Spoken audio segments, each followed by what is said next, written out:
When I invest, I'm investing in the story, in the people, and the vision. Um, I'm not really big on numbers. I do get it, but that's not the first thing that I think of. So sometimes the numbers could really make sense, but the idea could not make sense to me on paper. It's something that I don't really understand or I don't really connect with. So I may not go ahead with it. My sort of attention span vis-a-vis numbers is limited. But vis-a-vis a story, or vis-a-vis the story the brand is trying to tell, or the gap the brand is filling in a market for a consumer, for its I'll say audience because that's my way of referring to the market as an audience. Um, that I'm very interested in. Sometimes the idea will just make so much sense to me, which is kind of like what happened with Edamama. I put my own money into the business. I didn't ask.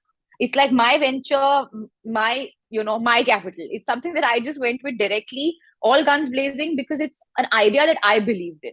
And that also came from filling a gap in the market and trying to tell a story. So that's very simple.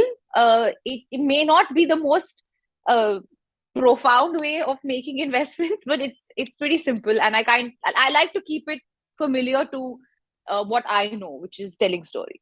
There's a lot of competition.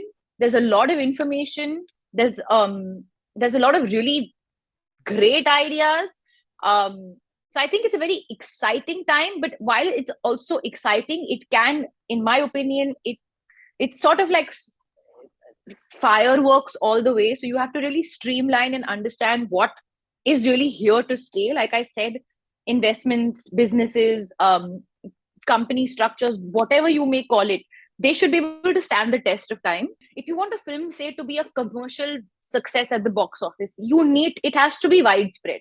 You can't tell a niche story. If you tell a niche story, then the return is also going to be, you can tell a niche story. There are different kinds of stories in the world. But if you want the return to be wider, the story has to reach out to a larger audience. So similarly, if you want the business to, in my opinion, if you want the business to be successful, or if you want it to grow, if you want to see how it's doing maybe 5 years from now, 10 years from now, all investments are usually long term.